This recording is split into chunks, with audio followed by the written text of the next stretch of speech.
नमस्कार, स्वागत है आपका एक बार फिर डॉक्टर ऑनलाइन में। दोस्तों, मैं हूं डॉक्टर विजय बलानी और आज हमारे मेहमान हैं जोधपुर के सुप्रसिद्ध फिजिशियन डॉक्टर अरविंद माथुर साहब।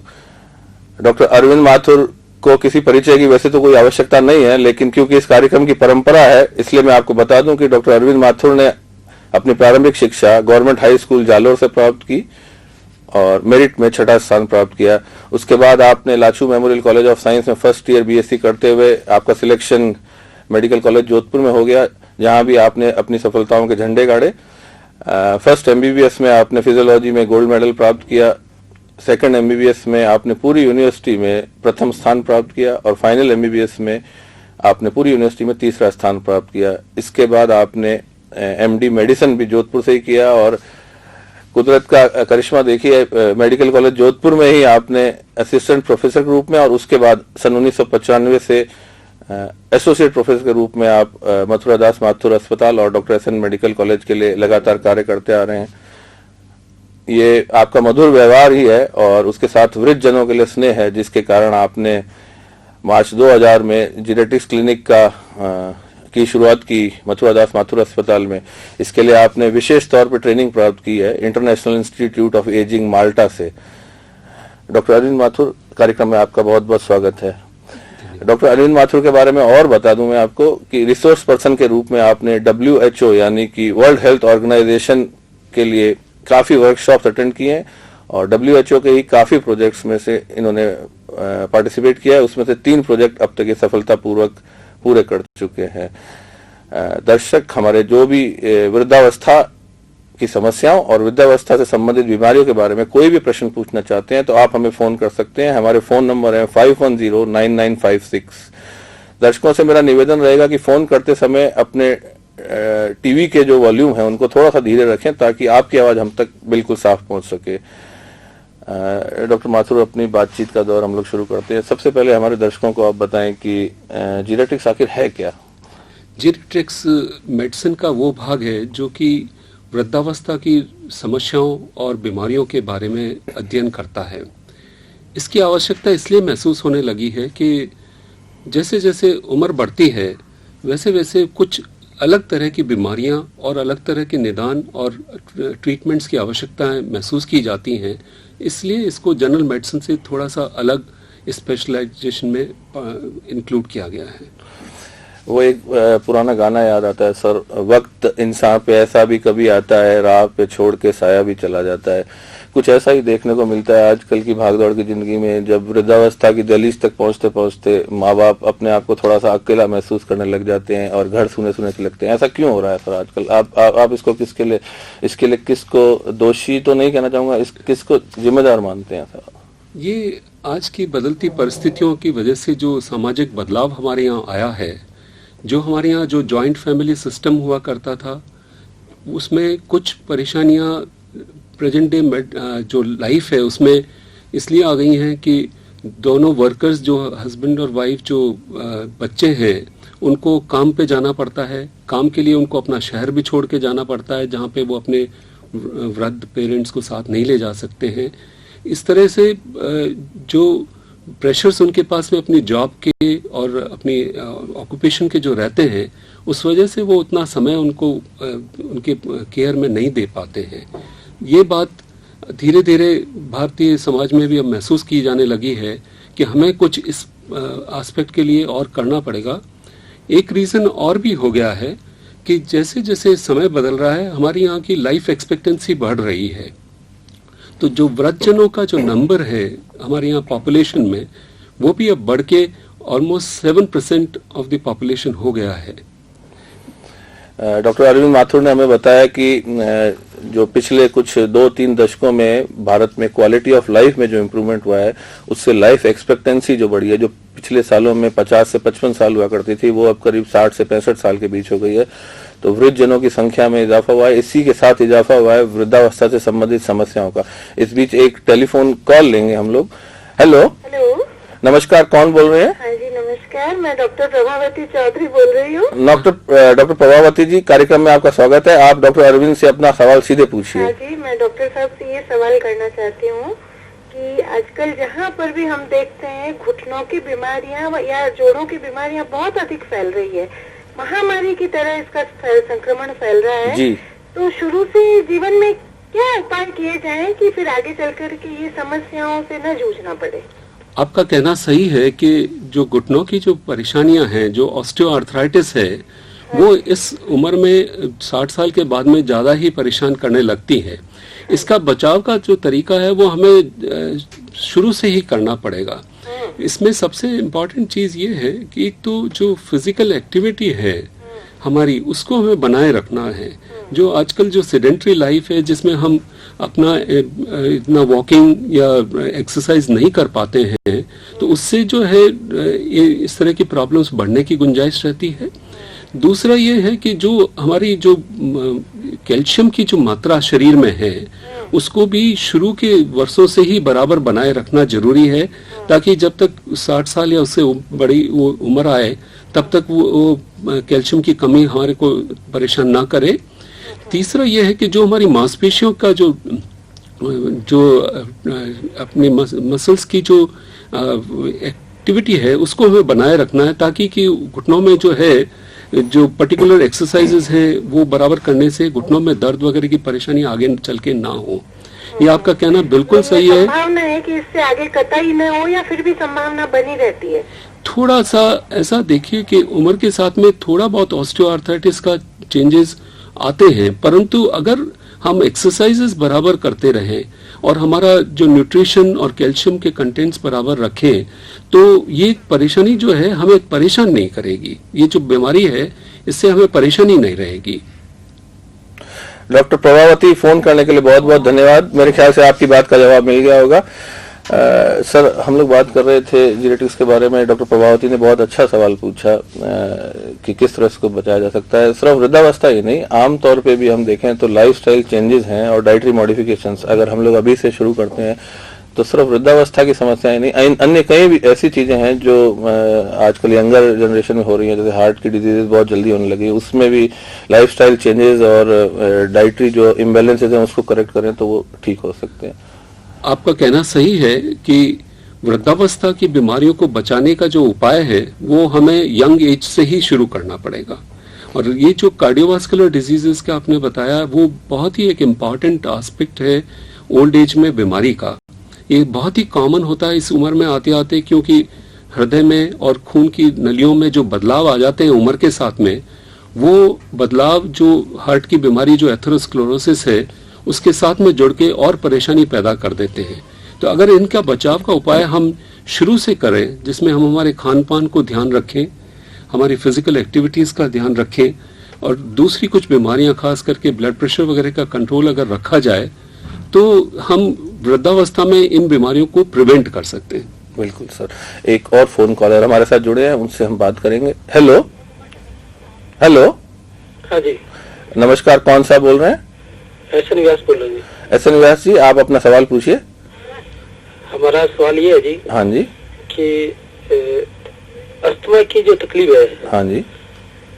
वो अस्थमा की तकलीफ धीरे धीरे बढ़ते बढ़ते वृद्धावस्था में अस्थमा की तकलीफ ज्यादा होने लग जाती है। बिल्कुल। और वृद्धावस्था में आपका जो घूमना फिरना और जो डेली एक्टिविटी है, डेली एक्सरसाइज है और डेली खान पान है, वो भी धीरे धीरे उसकी मात्रा और उसकी जो डाइजेशन है और जो घूमने की प्रक्रिया है वो भी कम हो जाती है। हाँ जी। और इधर अस्थमा बढ़ने लग जाता है। तो उसमें विशेष तौर से क्या ध्यान रखना जिससे अस्थमा की तकलीफ कम हो और वृद्धावस्था में भी आप यंग एज की तरह अपने सारी दिनचर्या पूरी करते रहे?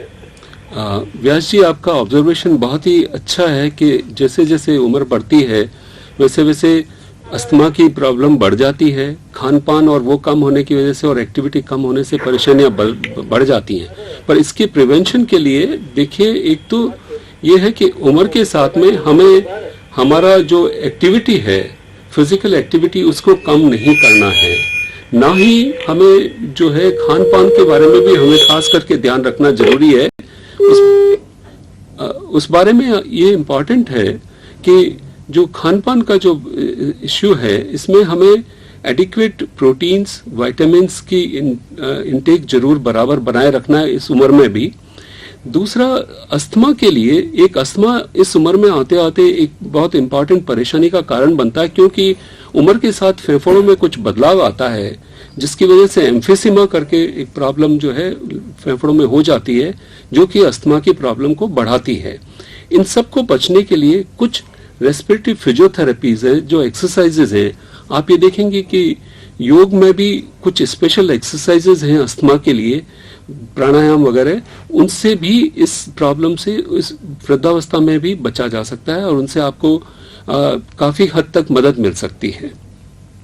और ऑफ कोर्स आपको अगर अस्थमा की कोई प्रॉब्लम हो तो उसके लिए जो दवाइयां हमारे पास में उपलब्ध हैं, उन दवाइयों के यूज से भी आप अस्थमा को काफी हद तक कंट्रोल में रख सकते हैं। अस्थमा जब शुरू होता है सर, उस टाइम अगर, आजकल तो बहुत अच्छी इनहेलेशनल थेरेपीज अवेलेबल हैं, उस टाइम अगर टाइमली अपन उसको ट्रीट करें और एडिक्वेटली ट्रीट करें, उसको अपन आधे मन से ट्रीट करते हैं, इसलिए वो बीमारी आगे बढ़ जाती है। तो बीमारी के शुरू होते ही हम उसमें जो नई फॉर्म्स हैं थेरेपी को, उसको शुरू करें और उसको बिल्कुल एक रिलीजन की तरह फॉलो करें, तो मेरे ख्याल से बीमारी की जो प्रोग्रेस है वो भी डिले तो हम कर ही सकते हैं, कि जिंदगी आराम से कट जाए, इतना कर सकते हैं। इस बीच एक और कॉलर हमारे साथ जुड़े हैं। हेलो हेलो, नमस्कार, कौन सा बोल रहे हैं? हाँ नमस्ते जी, शैलेश बोल रहा हूँ सर। शैलेश जी, आप डॉक्टर अरविंद माथुर से अपना सवाल पूछिए। नमस्कार। नमस्कार सर, प्रोस्टेट से रिलेटेड एक क्वेश्चन था कि फादर को प्रोस्टेट का प्रॉब्लम है, एनलार्जमेंट का प्रॉब्लम है, तो उसके बाद में किस लिमिट पे जाने पे इसको ऑपरेट करवा लेना चाहिए? देखिए, प्रोस्टेट की जो परेशानी है उसका जो ऑपरेशन के लिए 2-3 इंडिकेशंस रहेंगे। सबसे इम्पोर्टेंट तो ये है कि अगर उनको लक्षण, जो पेशाब की परेशानी का जो है लक्षण, वो बराबर बना रहता है, पेशाब में रुकावट अगर आती है और जो रुकावट अगर दवाइयों से ठीक नहीं होती है, तो हमें ऑपरेशन के बारे में सोचना पड़ेगा। क्योंकि इस बीमारी का जो सबसे इम्पोर्टेंट लक्षण ये है कि रात में पेशाब के लिए बार बार उठना पड़ता है और पेशाब भी बराबर नहीं होकर उसमें रुकावट होती है। और तीसरा, इसमें कभी कभी एकाएक पेशाब बिल्कुल रुक भी जाता है। तो ऐसे लक्षण अगर दवाइयों से नहीं ठीक हो, क्यों आज इसके लिए 3-4 तरह की दवाइयां आ गई हैं, उन दवाइयों से अगर ठीक ना हो तो सबसे पहले तो इसमें कैथेटराइजेशन करके यूरिनरी ब्लैडर को इवैक्यूएट किया जाता है। और अगर माना सिम्टम्स परसिस्ट करें तो आजकल ट्रांसयूरेथ्रल रिसेक्शन का जो प्रोसीजर है वो एक बड़ा अच्छा सिंपल प्रोसीजर है, जिससे कि प्रोस्टेट का जो प्रॉब्लम है उसका ट्रीटमेंट किया जा सकता है। एक और इश्यू है जहाँ पे हमें ऑपरेशन के बारे में सोचना पड़ सकता है, वो ये है कि अगर पीएसए का टेस्ट करा के देखा जाए और पीएसए अगर हाई हो या अगर प्रोस्टेट के कैंसर के बारे में कोई डाउट हो, तो उस समय फिर उसकी बायोप्सी का और ऑपरेशन का करना जरूरी हो जाता है। धन्यवाद फोन करने के लिए। सर, हम लोग बात कर रहे थे वृद्धावस्था से संबंधित बीमारियों के बारे में, तो कौन से ऐसे मरीज हैं, क्योंकि एक कोई ऐसी डेडलाइन है कि इन पेशेंट्स को जेनेटिशियन के पास जाना चाहिए, जो लोग स्पेशली ट्रेंड हैं वृद्धावस्था से संबंधित बीमारियों के, या कोई ऐसा कोई गाइडलाइंस हैं जिन लोगों को एक जेनेटिशियन के पास जाना चाहिए? ऐसा है कि जो वृद्धावस्था के लिए अभी भारत में 60 वर्ष की उम्र जो है तय की गई है, जिससे कि बड़े 60 वर्ष से अधिक उम्र वालों को वृद्धावस्था के क्राइटेरिया में इंक्लूड किया जा सकता है। जेनेटिक्स की जो स्पेशलिटी है वो एक मल्टीडिसिप्लिनरी स्पेशलिटी है, जिसमें कि जो वृद्धावस्था से रिलेटेड जो मेन प्रॉब्लम्स हैं, जो मल्टीपल प्रॉब्लम्स हैं, उनको डील करने की इश्यू आता है। तो मैंने ये देखा है कि जो वृद्धजन 60 साल से बड़े हैं पर उनकी अगर बीमारियां 1-2 बीमारियां ही हैं, तो वो अपने फिजिशियन को रेगुलर चेक करा के अपना ट्रीटमेंट करा सकते हैं। पर अगर जिन वृद्धजनों को मल्टीपल प्रॉब्लम्स हैं, जो कि काफी कॉमन होती है, जैसे हमने ये देखा है कि जो भी ओल्ड पेशेंट हमारे पास में आते हैं उसमें यूजुअली 4 या 5 बीमारियां तो होती हैं। तो इस तरह के जो मल्टीपल प्रॉब्लम्स वाले जो मरीज हैं, उनको जेनेटिशियंस के पास में आने से फायदा होगा। एक और फोन कॉलर हमारे साथ जुड़े हैं। हेलो हेलो, नमस्कार, कौन बोल रही हैं आप? नमस्कार, मैं नीना माथुर बोल रही हूँ। नीना जी, आप अपना सवाल पूछिए। डॉक्टर साहब, ये ब्लड प्रेशर और कोलेस्ट्रॉल कंट्रोल करने के लिए क्या उपाय करने चाहिए? ब्लड प्रेशर और कोलेस्ट्रॉल ये दोनों ही बहुत ही इम्पोर्टेंट प्रॉब्लम्स हैं, और इवन ओल्ड एज में भी ये सबसे बड़ी इम्पोर्टेंट प्रॉब्लम है। देखिए, कोलेस्ट्रॉल का जहाँ तक सवाल है, ये जो लिपिड्स जो बॉडी में है, इनमें कंट्रीब्यूशन 2 फैक्टर्स से रहता है।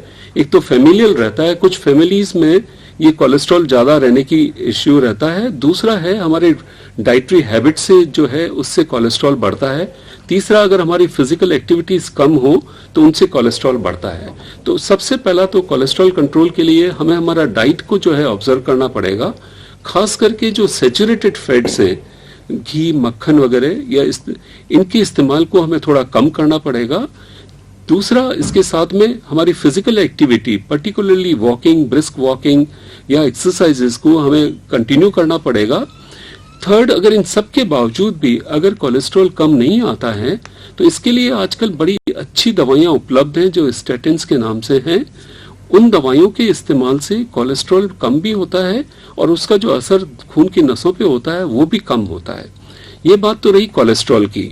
जहां तक सवाल ब्लड प्रेशर का है, ब्लड प्रेशर इन इटसेल्फ एक बहुत बड़ा ग्रुप ऑफ बीमारियों का ग्रुप है जो कॉमनली हमें ब्लड प्रेशर के लिए अगेन डाइट का सबसे इंपॉर्टेंट रोल रहेगा, जिसमें हमें थोड़ा नमक हमें रेस्ट्रिक्ट करना पड़ेगा। थोड़ी बहुत इसमें भी फिजिकल एक्टिविटी और वॉकिंग वगैरह की एक्सरसाइज मेंटेन करनी पड़ेगी। योगा इसमें मदद कर सकता है, जिससे कि रिलैक्सेशन जो टेक्निक्स हैं उनसे हमें ब्लड प्रेशर कंट्रोल करने में मदद मिलेगी। और ऑफ कोर्स जब ब्लड प्रेशर इन चीजों से कंट्रोल में ना आए तो इसके लिए दवाइयां लेना निहायत जरूरी है। मेरे ख्याल से आपको अपनी बात का जवाब मिल गया होगा। कुल मिला के बात फिर वहीं पे आती है कि अपने खान पान पे, जो डाइटरी हैबिट्स है उन पे और लाइफस्टाइल पे जो मॉडिफिकेशंस है उन पे अगर हम लोग शुरू से ध्यान रखें तो कोलेस्ट्रॉल कंट्रोल करने में और ब्लड प्रेशर कंट्रोल करने में दोनों में ही मदद मिलेगी। एक और कॉलर हमारे साथ जुड़े हैं। हेलो हेलो, नमस्कार, कौन सा बोल रहे हैं? नमस्कार सर, विमल माथुर बोल रहा था। विमल जी, आप अपना सवाल पूछिए। हाँ सर, नमस्ते सर। नमस्कार सर। सर, एक मेरे फादर की एज करीब 70 एज है सर, और वो पिछले 20 साल से डायबिटीज पेशेंट है सर। उनको सर एक तो सर्वाइकल की प्रॉब्लम थी, एक्स करवाया था सर, तो सर्वाइकल की प्रॉब्लम थी सर। दूसरे सर उनको आंखों में भी वो डायबिटीज का असर हो गया था, तो दोनों आंखों में लेंस डलवा दिया सर। उसके बावजूद भी सर फादर को एक चक्कर की बीमारी रह गई सर। मतलब एकदम बैठते हैं ना सर तो उसमें उनको चक्कर से महसूस होता है, एकदम से गिरने लगते हैं सर। इसके लिए कोई ट्रीटमेंट होता है सर? हाँ, देखिए आपने बड़ा इम्पोर्टेंट इश्यू रेज किया है कि चक्कर आना और उसके साथ में गिरना एक इस उम्र में एक बहुत ही इम्पोर्टेंट प्रॉब्लम है, जिसके बचाव के लिए हमें सब कुछ करना चाहिए। क्योंकि एक तो चक्कर आके गिरने के अलावा इसमें सबसे बड़ी परेशानी ये होती है कि गिरने से अगर कोई फ्रैक्चर वगैरह हो जाए, जो कि इस उम्र में काफी कॉमनली होता है, तो उससे फिर परेशानियां और कंपाउंड हो जाती हैं। ये जो चक्कर आप बता रहे हैं और आप बता रहे हैं कि उनकी गर्दन की नसों में भी कुछ प्रॉब्लम रही है, सर्वाइकल स्पॉन्डिलाइटिस की बात आपने कही है, तो सर्वाइकल स्पॉन्डिलाइटिस इटसेल्फ की वजह से भी चक्कर आ सकते हैं। उसके लिए सबसे अच्छा इम्पोर्टेंट पॉइंट ये रहेगा कि आप एक तो सर्वाइकल स्पॉन्डिलाइटिस के लिए कोई ऑर्थोपेडिशियंस के कंसल्टेशन में इनके लिए या तो एक्सरसाइजेस या सर्वाइकल कॉलर का इस्तेमाल करना शुरू करें। सेकेंडली, इनके लिए तकिया पतला रखें, कुछ एक्सरसाइजेस आपको बताई जाएंगी, और ऑफ कोर्स इसके लिए कुछ दवाइयां भी हैं जिनका सेवन इनको अभी रेगुलर करना जरूरी है ताकि चक्कर इनको परेशान ना करें। एक और बात कहेंगे कि चूंकि इनको डायबिटीज 20 साल से है और आप बता रहे हैं उनकी आंखों पे भी असर आ गया है, तो हमें इनकी गुर्दों की भी जांच करा लेनी चाहिए, इनके ब्लड प्रेशर का और इवन हार्ट की भी टेस्ट आपको जरूर करवा लेना चाहिए। एक और बात सर, क्योंकि ये डायबिटिक है और कभी कभी हाइपोग्लाइसीमिया के सिम्टम्स में भी चक्कर होता है, तो मेरे ख्याल से एक बार उनको ब्लड शुगर दिन के अलग अलग टाइम में करा के ये भी देख लेना चाहिए कि कहीं ब्लड शुगर किसी पर्टिकुलर टाइम में कम तो नहीं हो रहा है। वो तो हाइपोग्लाइसीमिया तो चक्कर का कारण नहीं है। और एक और इम्पोर्टेंट बात है कि जो हाइपोग्लाइसीमिया का आपने बात बताई, वो इस उम्र में आके हाइपोग्लाइसीमिया के जो लक्षण हैं, जो लो शुगर के जो लक्षण जो हमें यंग एज में मालूम पड़ जाते हैं, वो वृद्धावस्था में आके मालूम नहीं पड़ते हैं। वो केवल चक्कर आना, गिर जाना या अनकॉन्शियसनेस होने से ही मालूम पड़ेगा। इसलिए शुगर का मॉनिटरिंग एक इम्पॉर्टेंट एस्पेक्ट रहेगा। डॉक्टर माथुर साहब ने बताया कि जो यंग एज में जो हाइपोग्लाइसीमिया के सिम्टम्स होते हैं, जैसे धड़कन तेज हो जाना, चेहरा लाल हो जाना, बहुत तेज पसीजा आना, वो हो सकता है बड़ी उम्र में कुछ ऐसे चेंजेस आते हैं बॉडी में, ऑटोनॉमिक न्यूरोपैथी होती है, उनकी वजह से भी और भी कारणों से वो सिम्टम्स नहीं भी आए, तो डायबिटीज का रेगुलर चेकअप भी हाइपोग्लाइसीमिया के सिम्टम्स को के एब्सेंस में करना बहुत जरूरी है। फिलहाल वक्त हो चुका है एक ब्रेक का, हम एक छोटा सा ब्रेक लेंगे और ब्रेक के बाद जब हम आएंगे तो डॉक्टर अरविंद माथुर से हमारी चर्चाओं का दौर जारी रहेगा।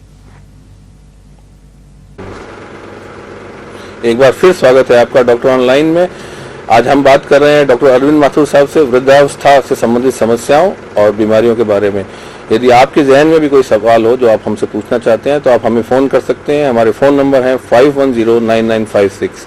डॉक्टर अरविंद माथुर ने मथुरा दास माथुर अस्पताल में एक जीरेटिक्स की क्लिनिक की शुरुआत की थी, जिसका मेरे ख्याल से उद्घाटन भैरव सिंह जी शेखावत जो अभी उपराष्ट्रपति हैं उन्होंने तो जर्नल किया था। Doctor Arvind Mathur Indian academy of geriatrics की जो जर्नल है उसके एडिटर भी हैं, राष्ट्रीय एडिटर हैं। उसका उद्घाटन डॉक्टर भैरव सिंह जी शेखावत ने किया था और जीरेटिक क्लिनिक का मार्च 2000 में शुरू किया था। मार्च 2000 में जो इनॉग्रेशन हुआ था उसकी एक झलक हम आपको दिखाते हैं। ये है वृद्धावस्था स्वास्थ्य केंद्र।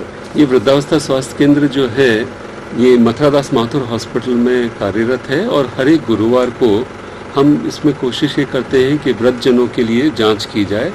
इसमें आप ये देखेंगे कि वृद्धावस्था में चूंकि बीमारियां जो हैं वो बहुत सारी होती हैं, तो ये एक डॉक्टर के बस का रोग नहीं है, ये इंटरडिसिप्लिनरी टीम का ही अपने रोल रहता है इसमें। तो इसमें हमने कोशिश ये की है कि एक ही जगह पे 2-3 स्पेशलिटी के लोग बैठ के जो मरीज आते हैं उन मरीजों की जांच और निदान करने की कोशिश करते हैं। ये हर एक गुरुवार को सुबह 10 से 12 के बीच में कार्यरत रहता है और इसमें पिछले 5-6 सालों से जो हम मार्च 2000 से चल रहा है, प्रत्येक दिन का और प्रत्येक सप्ताह 30 से 40 वृद्धजनों का इलाज इसमें किया जाता है और इसमें हम इन आने वाले सारे मरीजों की कंप्लीट इवैल्यूएशन और उसके साथ में उनके लिए इन्वेस्टिगेशंस करते हैं और उनको गाइडेंस भी, काउंसलिंग भी दी जाती है, डाइट के बारे में दी जाती है और फिजिकल एक्टिविटी के बारे में दी जाती है। यहाँ पे ऑफ कोर्स ये जो चार्ट बताए जा रहे हैं ये केवल मरीजों को अपनी उनके निर्देश के लिए दिए हैं। साथ में आप ये देख रहे हैं कि अस्पताल में जो है क्लिनिक में जो उपस्थित चिकित्सक बंधु हैं वो इन जनों का इलाज जांच कर रहे हैं। इनके अलावा हमारे यहाँ पे एक फिजियोथेरेपी यूनिट भी साथ में है जहाँ पे कि इनको फिजियोथेरेपी की भी फैसिलिटी दी जाती है। और जैसा हम अभी तक बताते आ रहे हैं कि फिजिकल एक्टिविटी का बहुत निहायत इम्पॉर्टेंट रोल है ओल्ड एज की केयर में। तो यहाँ पे एक वृद्धावस्था फिजियोथेरेपी सेंटर बना हुआ है जिसमें ये तरह तरह के उपकरणों के साथ में उनको फिजियोथेरेपी की फैसिलिटी दी जाती है। और हम ये चाहते हैं कि वृद्धजन अपनी उम्र में मोबाइल रहे, चलते फिरते रहें। हम नहीं चाहते कि कोई भी वृद्धजन फिजिकल इनएक्टिविटी की वजह से परेशान हो। तो ये फिजियोथेरेपी का जो पार्ट है, यहाँ पे ट्रेन फिजियोथेरेपिस्ट अपनी सलाह दे रहे हैं इनको, वृद्धजनों को। इनका ये प्रतिदिन कार्यरत रहता है, सप्ताह में सारे दिनों तक ये फिजियोथेरेपी सेंटर काम करता है। यहाँ पे रेगुलरली इनके लिए कुछ उपकरण उपलब्ध हैं जिनसे कि फिजियोथेरेपी और एक्सरसाइजेस भी कराई जाती हैं। इस तरह से एक छोटा सा प्रयास मथुरा दास माथुर अस्पताल में पिछले 5-6 साल से चल रहा है कि वृद्धजनों के लिए स्पेशल केयर का सुविधा उपलब्ध कराई जाए। मैं आपको एक और चीज़ बता दूं कि हमें इसमें जन सहयोग बहुत मिल रहा है। आप ये देखेंगे कि हमारे यहाँ के जो वॉलंटियर्स हैं वो सारे के सारे रिटायर्ड इरिगेशन के सीनियर ऑफिसर्स हैं। उनकी जो पेंशनर समाज है वो रेगुलरली पिछले 6 सालों से हमारे साथ में इस वृद्धावस्था क्लिनिक को चलाने में मदद कर रहा है। और तो और हमारे यहाँ की शहर विधायिका महोदया श्रीमती सूर्यकांता जी ने अभी 10 लाख रुपए देके एक वृद्धावस्था के फिजियोथेरेपी सेंटर के लिए अलग से भवन निर्माण कराने का काम आरंभ किया है। इसी तरह से Rajasthan mines and minerals department ने 10 लाख रुपए दिए हैं ताकि कि इनके लिए अलग से वार्ड का भी निर्माण किया जा सके। तो ये मैं आपको बता रहा था कि ये एक छोटी सी बिगनिंग है जिसकी ये आज की तारीख की ज़रूरत भी है, क्योंकि समय के साथ में डॉक्टर अरविंद माथुर जिस जेनेटिक्स क्लिनिक का उद्घाटन 2000 में करवा चुके हैं उसकी आपने छोटी सी क्लिपिंग देखी। एक फोन कॉल लेंगे हम। नमस्कार। नमस्कार डॉक्टर साहब, मैं नमस्कार। श्रुति माथुर बोल रही हूँ। हाँ जी, आप अपना सवाल पूछिए। ओल्ड एज में डाइजेस्टिव सिस्टम को सुचारू रखने के लिए कैसी डाइट लेनी चाहिए, बैलेंस डाइट? या आपका एक सवाल इम्पोर्टेंट है, क्योंकि ओल्ड एज के जो न्यूट्रिशन है, न्यूट्रिशन का एक बहुत ही इम्पोर्टेंट रोल रहता है। और जैसे जैसे उम्र के साथ में कुछ बदलाव ऐसा शरीर में आता है जिसकी वजह से हमें अपना खान पान बदलना पड़ता है। सबसे पहले हम देखें तो हमारे दांतों की और गम्स की जो कंडीशन है वो थोड़ा उम्र के साथ चेंज होती है, और ये देखा गया है कि 75-80 साल के बाद में काफ़ी लोगों के दांत कम हो जाते हैं। तो एक तो इसकी वजह से चबाने में जो है परेशानी आनी शुरू होती है। तो इसलिए जो इस अवस्था में जो ओल्ड पर्सन्स हैं उनके लिए ऐसा खाना दिया जाना चाहिए जिसको चबाने में सुविधा रहे, पहली बात तो ये। दूसरा ये है कि जो हमारे इंटेस्टाइन्स की जो मोटिलिटी या जो मूवमेंट है वो भी ओल्ड एज के साथ में थोड़ी कम हो जाती है, और थोड़ा सा डाइजेस्टिव एंजाइम्स भी कम हो जाते हैं। इसलिए हमें बहुत ज़्यादा गरिष्ठ खाना और इनको सूट नहीं करेगा, पर हमें ये देखना है कि एडिक्वेट अमाउंट ऑफ प्रोटीन, चाहे इन द फॉर्म ऑफ दूध, पनीर, अगर कोई नॉन वेजिटेरियन लेते हैं तो egg, white of the egg के साथ में, अदरवाइज फ्रूट्स और फ्रूट जूसेस के यूज़ एडिक्वेट होना चाहिए, और साथ में ही हरी सब्जियों वगैरह का यूज़ होना चाहिए, ताकि फाइबर्स जो रेसे वाली जो चीज़ें हैं उनसे इनको कब्ज वगैरह की प्रॉब्लम ना रहेगी। धन्यवाद फोन करने के लिए। एक और फोन कॉलर हमारे साथ जुड़े हैं। हेलो। हाँ सर। नमस्कार, कौन सा बोल रहे हैं? सर नमस्कार, मैं खाराबेरा से किशोर सिंह राजपूत बोल रहा हूँ। किशोर जी, आप अपना सवाल पूछिए। सर मेरा अरविंद सर से ये सवाल है। सर मेरे फादर बुजुर्ग है और गवर्नमेंट सर्वेंट है, रिटायर्ड पर्सन है, कार्डियक पेशेंट भी है।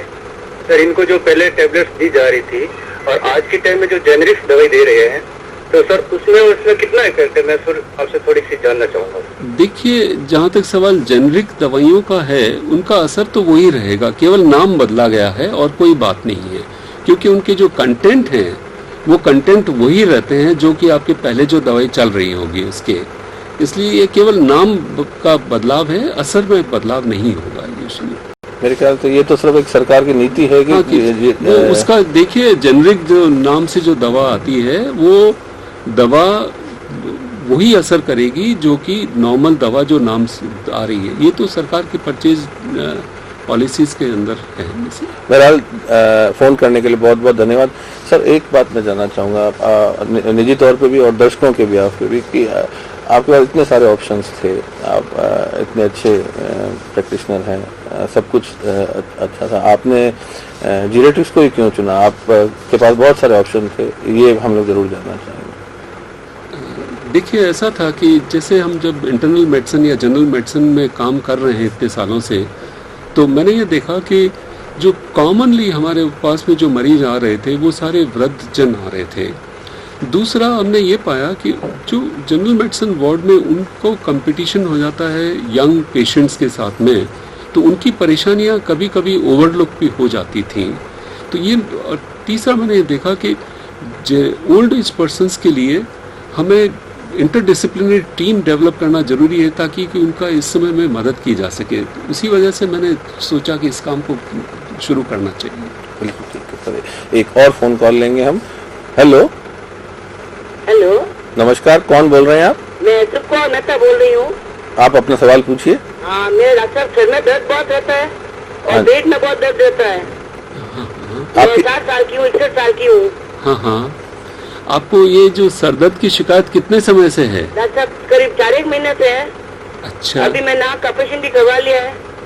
आँख का ऑपरेशन भी कराया आपने? हाँ, अच्छा, अभी महीना भर हो गया है, 29 तारीख को। हाँ हाँ, फिर भी वो दर्द नहीं खत्म हुआ है, माथे का दर्द खत्म नहीं हुआ है। देखिए, आपको इस तरह का जो सरदर्द है वो 2-3 कारणों से हो सकता है। एक तो हो सकता है कि इस समय में जैसे आपने आँख का ऑपरेशन कराया है तो कोई उस नया अगर लेंस वगैरह लगाया उसके साथ में कोई आँख की प्रॉब्लम की वजह से ना हो। दूसरा, ब्लड प्रेशर आप जरूर चेक कराइए अपना, ताकि कि ब्लड प्रेशर की वजह से सरदर्द ना हो रहा हो। तीसरा, आपको ये देखना पड़ेगा कि कोई साइनोसाइटिस या जुकाम वगैरह की प्रॉब्लम आपके ना हो। इन चीज़ों के अलावा आप ये जरूर देखें कि आपको और कोई दूसरी प्रॉब्लम इसके साथ में ना चल रही हो, जैसे कभी कोई बुखार आना या जोड़ों में कोई दर्द होना, इस तरह की अगर कोई प्रॉब्लम हो तो उसके लिए आपको कुछ टेस्ट कराने से ही मदद मिलेगी मैडम। धन्यवाद फोन करने के लिए।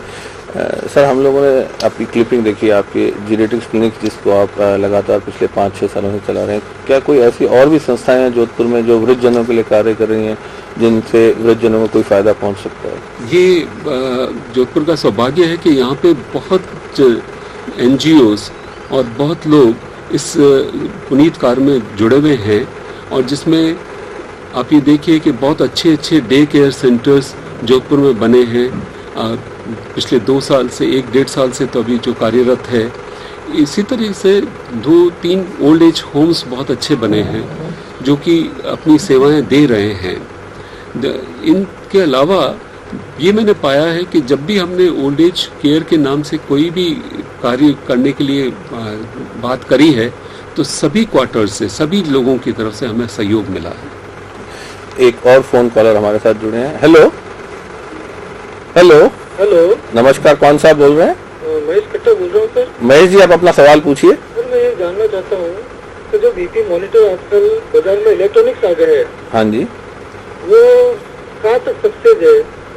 और अमूमन देखा गया कि कोई भी डॉक्टर वो इलेक्ट्रॉनिक काम में नहीं लेता है इंस्ट्रूमेंट, तो ऐसा क्यों? ऐसा है, देखिए कि इलेक्ट्रॉनिक इंस्ट्रूमेंट्स जो ब्लड प्रेशर मेजरमेंट के जो हैं, उनमें जो उनकी जो टेक्निक है, अगर वो बराबर सही तरीके से इस्तेमाल नहीं किए जाए तो उनकी रीडिंग्स कभी कभी गलत आ सकती हैं। और दूसरा, जहाँ इसी वजह से कभी कभार इनकी रिकॉर्डिंग में डिस्क्रिपेंसीज आती हैं। और जहाँ तक सवाल डॉक्टर्स इस्तेमाल नहीं करते हैं, उसका रीज़न मैं ये बता दूं कि इसमें रिकॉर्डिंग में करीब करीब 1 मिनट लगता है, जबकि हम जो मर्करी मैनोमीटर से है उससे हम within 15 to 20 seconds blood pressure record कर लेते हैं। Thank you sir. धन्यवाद फोन करने के लिए। सर, हम लोग बात कर रहे थे जेनेटिक क्लिनिक की, तो अभी आपको नहीं लगता कि बहुत कुछ किया जाना बाकी है? आपके जो सेंटर है उसमें क्या क्या सुविधाएं हैं जो आप और डेवलप करने जा रहे हैं या करना चाहते हैं? ये बात आपकी सही है कि अभी बहुत कुछ काम हमें करना बाकी है, क्योंकि जैसे जैसे समय बीतेगा वृद्धजनों के नंबर जो हैं वो बढ़ जाएंगे, और जैसे जैसे उनकी उम्र बढ़ने के साथ में उनकी जो परेशानियां हैं, तरह तरह की जो बीमारियां हैं, वो हमारे सामने आएंगी। ऐसी स्थिति में हमें एक तो कोई डेडिकेटेड हॉस्पिटल उनके लिए बनाने की बात सोचना पड़ेगा, जिसमें कि हम केवल, अभी तो हम एक वार्ड ही बना रहे हैं, पर आगे अगर चल के कोई हॉस्पिटल ही जो है उनकी केयर के लिए ज़रूरत पड़ेगी। दूसरा, एक चीज़ देखी गई है कि बहुत सारे लोगों को लॉन्ग टर्म केयर की ज़रूरत पड़ती है। उन सब के लिए अभी इंस्टीट्यूशंस हमारे यहाँ पे अभी डेवलप नहीं हुए हैं। डॉक्टर अरविंद ने बात की डेडिकेटेड हॉस्पिटल्स के लिए जो वृद्ध लोगों के लिए बनाए गए। आप देश विदेश में भी जाते रहते हैं सर, वर्कशॉप्स में, आपने वहाँ पे भी काफ़ी सेंटर्स देखे होंगे। हम लोग काफ़ी बार पढ़ते हैं, सुनते हैं ओल्ड एज होम्स के बारे में। ये क्या है सर, इनके बारे में बताएं। और जोधपुर और भारत में ये है, कहीं पे होने चाहिए कि नहीं होने चाहिए, इसके बारे में कुछ बताएं। ऐसा ओल्ड एज होम्स का मैंने बताया कि अभी जोधपुर में भी 2-3 ओल्ड एज होम्स हैं, और बाहर भी काफ़ी, पूरे इंडिया में 1000 से ज़्यादा ओल्ड एज होम्स हैं। और इनकी नेसेसिटी इसलिए आ रही है कि जो कि सोसाइटी में फैमिलीज़ अपने ओल्ड पेरेंट्स को, या जो पेरेंट्स जो ओल्ड पर्सन हैं जिनके आगे पीछे कोई नहीं है, उनकी केयर करने वाला कोई नहीं रह जाता, इसलिए उनकी आवश्यकता ज़रूरत रहेगी और है भी। पर हम सबसे ज़्यादा ज़रूरी ये मानते हैं कि ओल्ड पर्सन अपनी सोसाइटी में, अपनी फैमिली में ही बढ़े, एजिंग एट द साइट हो, वही ज़्यादा बेटर रहेगा। तो सर, समाज के लिए आप क्या मैसेज देना चाहते हैं? समाज या परिवार में जो लोग हैं, उन लोगों से अपन लोगों की क्या अपेक्षाएं होनी चाहिए वृद्धजनों के लिए? हम लोगों को उनके केयर के लिए क्या क्या चीज़ें ऐसी हैं जो हम कर सकते हैं? हमें समाज को डेफिनेटली सेंसिटिव होना पड़ेगा ओल्ड पर्सन्स की नीड्स को देख के बारे में, केयर करने के बारे में, क्योंकि ये देखा गया है कि बहुत बार जो है हम समझ नहीं पाते कि उनकी नीड्स क्या हैं, उस वजह से उनकी केयर प्रॉपर नहीं हो पाती। इसका एजुकेशन जो है वो अभी भी बहुत ज़्यादा जरूरी है। इस बीच एक और फोन कॉलर हमारे साथ जुड़े हैं। हेलो, नमस्कार। हेलो, नमस्कार सोनी जी, आप अपना सवाल पूछिए। हाँ सर, हमारे को क्या प्रॉब्लम, थोड़े वीकनेस, बहुत थकान हो जाती है, थोड़ा सा चलते हैं और थकान ज़्यादा हो जाती है, हाथ पैर दर्द करते हैं बहुत ज़्यादा। आपकी एज क्या है सोनी जी? 38। 38 साल। सर ये सोनी जी पूछ रहे हैं, इनकी उम्र 38 साल है और बहुत ज़्यादा थकान हो जाती है, चलते फिरते हैं तो बहुत जल्दी थक जाते हैं। तो अभी तो बहुत लंबा सफर तय करना है, इसलिए 38 इयर्स की एज पे अगर ये प्रॉब्लम हो रही है तो देखिए आप पहले ये चेक करिए कि आपकी दिनचर्या में क्या रेगुलर आप एक्सरसाइजेस करते हैं कि नहीं करते हैं, और अगर आपके खाने में भी एडिक्वेट प्रोटीन्स और का इनपुट है कि नहीं है, क्योंकि सबसे पहला तो ये सबसे ज़्यादा ज़रूरी है। इसके बावजूद भी अगर थकान वगैरह रहती है तो इसके लिए कुछ जांच करा के देखना पड़ेगा कि कुछ कॉमन बीमारियां हैं उनकी वजह से आपको ये प्रॉब्लम ना हो रही। पिछले हफ्ते ही हमने डॉक्टर शैलेश लोढ़ा सर हमारे गेस्ट थे एंडोक्राइनोलॉजिस्ट, उनसे चर्चा के दौरान हमने जाना था कि कुछ एंडोक्राइनल प्रॉब्लम्स भी हैं जिनमें बहुत जल्दी थकान सुस्ती रहती है, तो मेरे ख्याल से ये उसके लिए टेस्ट करवा सकते हैं, उसके बाद डॉक्टर उनको सलाह दे पाएंगे। डॉक्टर ऑनलाइन में फिलहाल वक्त हो चुका है एक और ब्रेक के बाद जब हम वापस आएंगे तो डॉक्टर अरविंद माथुर से हमारी इस चर्चाओं का दौर जारी रहेगा। एक बार फिर स्वागत है आपका डॉक्टर ऑनलाइन में। आज हमारे बीच उपस्थित हैं जोधपुर के जाने माने फिजिशियन और जीरेट्रिशियन डॉक्टर अरविंद माथुर साहब। अगर वृद्धावस्था से संबंधित कोई भी समस्या हो जिसके बारे में आप पूछना चाहते हैं या किसी भी बीमारी के बारे में आप पूछना चाहते हैं तो आप हमें फ़ोन कर सकते हैं। हमारे फ़ोन नंबर है 51099956। सर हम लोग बात कर रहे थे वृद्धावस्था से संबंधित बीमारियों की, हमने आपकी जो सेंटर है उसकी क्लिपिंग्स देखी, समाज का क्या रोल होना चाहिए उसके बारे में भी बात की। अगर हमारे दर्शक ये भी जानना चाहेंगे शायद कि जो ओल्ड एज में जो सिम्टम्स होते हैं बीमारियों के, जैसे डायबिटीज़ है या हाइपरटेंशन है, ये तो वृद्धावस्था आने से पहले ही शुरू हो जाती हैं, पर इनके क्या कुछ लक्षण बदल जाते हैं बड़ी उम्र आते आते, क्या इनके सिम्टम्स कुछ बदल जाते हैं, उनके बारे में कुछ बताएं हमारे दोस्त। आपका कहना सही है कि जो ओल्ड एज में जो है बीमारियां जो साधारण रूप में जिस तरह से प्रेजेंट करती हैं वैसे प्रेजेंट नहीं करती हैं।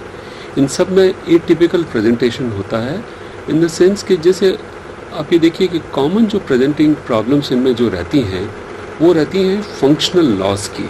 इन द सेंस आप ये देखिए कि हम हमारा दैनिक जो फंक्शंस हैं, हमारे जो एक्टिविटीज़ ऑफ डेली लिविंग है, जैसे खाना खाना, नहाना, टॉयलेट्स का यूज़ करना, इस तरह से ये जो एक्टिविटीज़ ऑफ डेली लिविंग है, या थोड़ा बहुत टहलना या घर में इधर उधर घूमना, इसके अलावा जो instrumental activities of daily living है जैसे टेलीफोन यूज़ करना या गाड़ी चलाना, तो आप ये देखेंगे कि ओल्ड एज में जैसे ही बीमारी आती है तो वन ऑफ दीज फंक्शंस, ये जो फंक्शंस हैं उसमें सडनली चेंज आ जाता है। तो आप ये देखेंगे कि आप घर में कोई वृद्धजन है, वो आज सडनली जैसे उठ के बैठे नहीं हैं, खाना नहीं खा रहे हैं, तो उसमें हमें लगता है कि अंदर कोई बीमारी है, और वो कारण जो है कोई भी अलग बीमारी का हो सकता है। वो जरूरी ये नहीं है कि खाना नहीं खा रहे हैं तो पेट की ही कोई प्रॉब्लम होगी।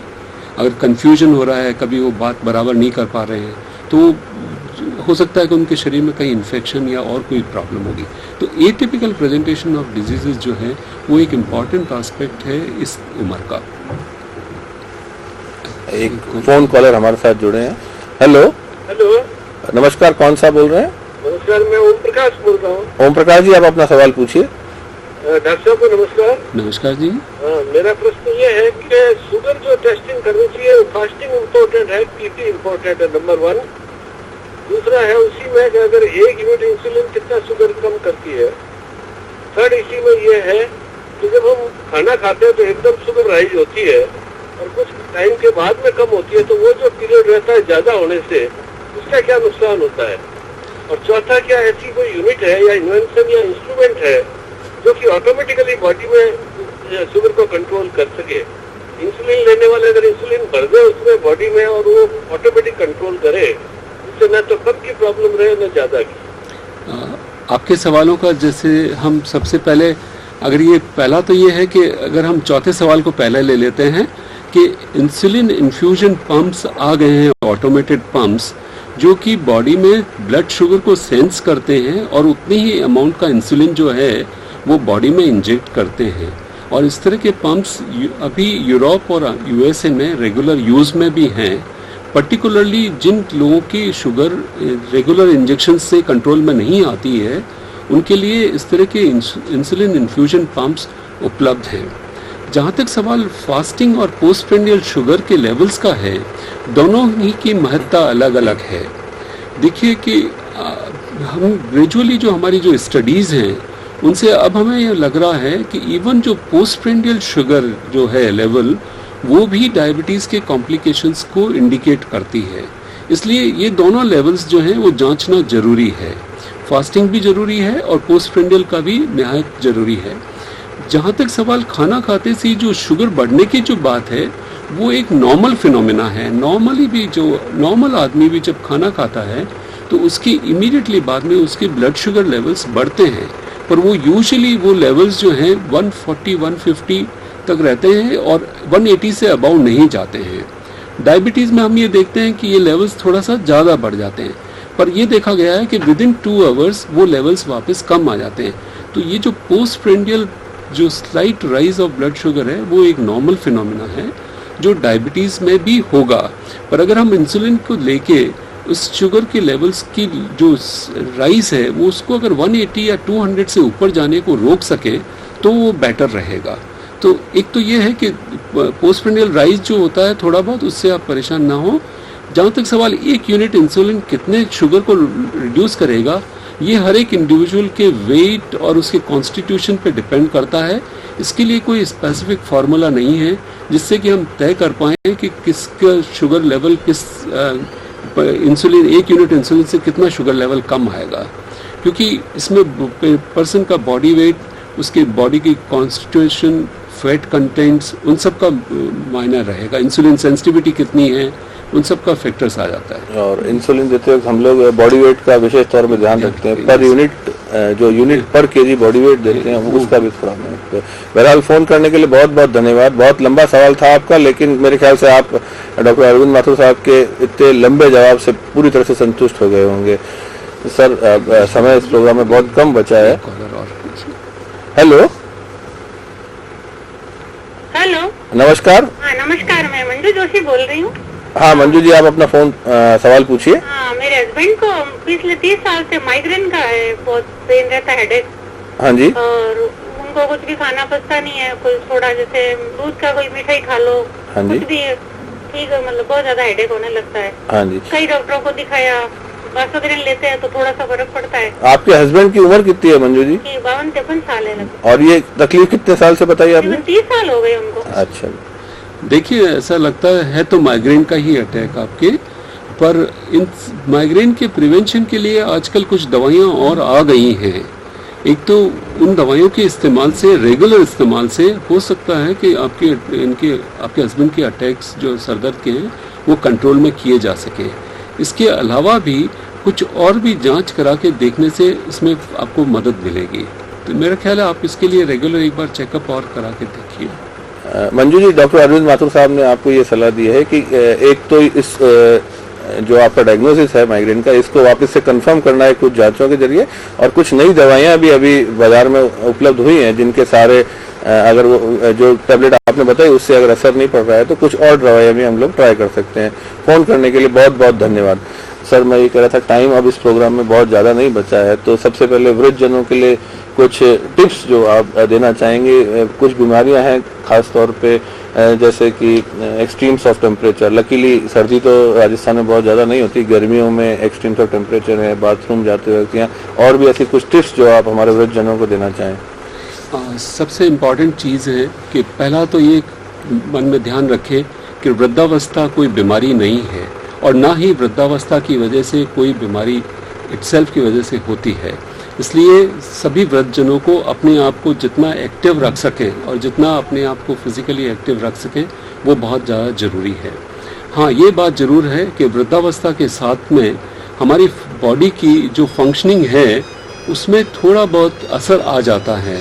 तो जो उसको मद्देनज़र में रखते हुए हमें एक तो हमारी खाने का ध्यान रखना ज़रूरी है, फिज़िकल एक्टिविटी का ध्यान रखना ज़रूरी है, जिसमें थोड़ा बहुत वॉकिंग और योगिक एक्सरसाइजेज अगर की जाएं तो वो आपके लिए बहुत मददगार रहेंगी। पर्टिकुलरली सिंपल एरोबिक एक्सरसाइजेज भी मदद करेंगी।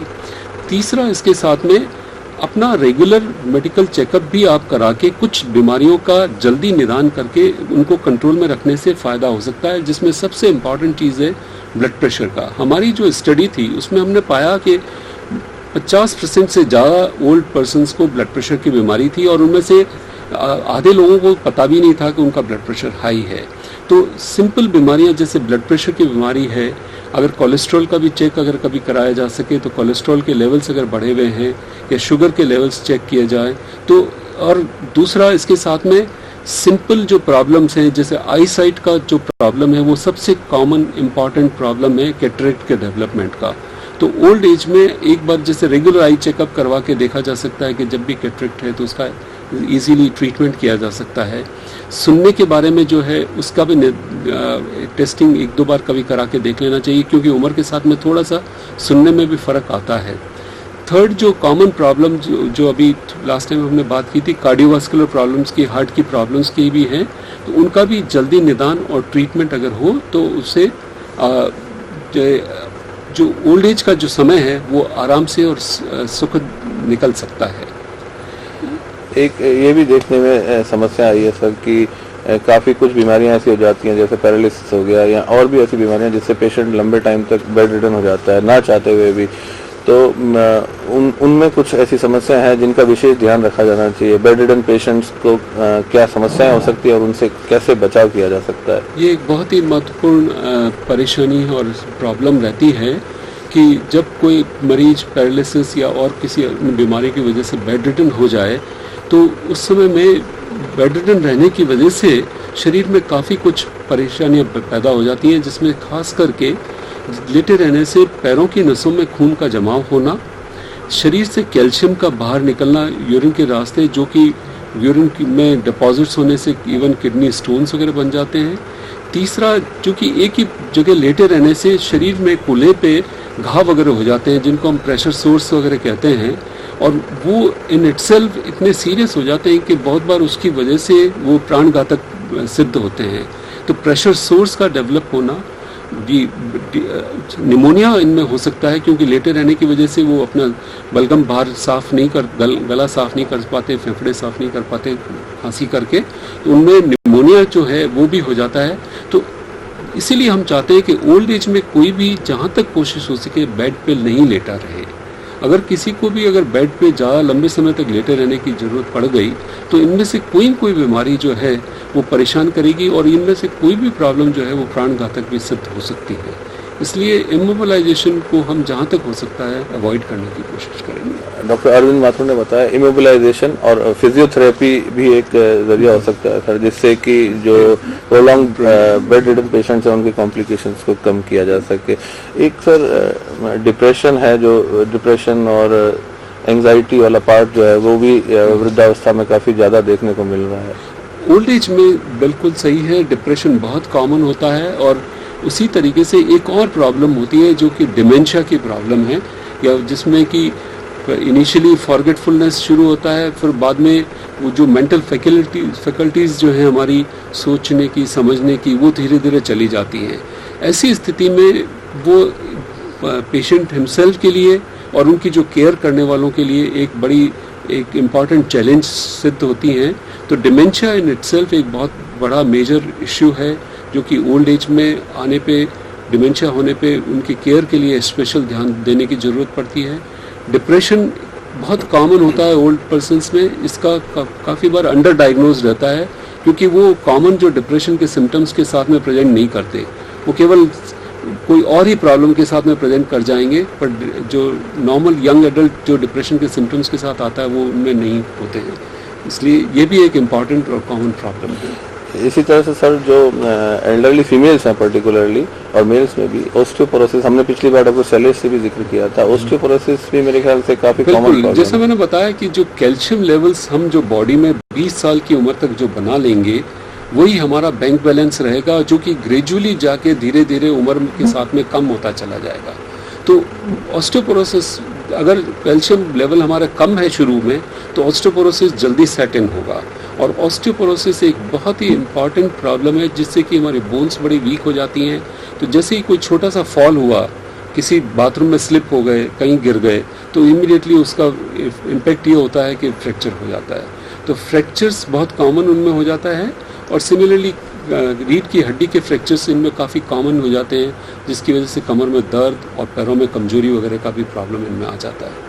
तो ये एक इम्पॉर्टेंट एरिया है जिसका प्रिवेंशन किया जा सकता है बाय यंग एज में ही इंटरवेंशन से। सर इच्छा तो थी आपसे और भी बहुत कुछ बात करने की, पर समय इजाजत नहीं दे रहा है, कार्यक्रम खत्म करने का इशारा हो चुका है।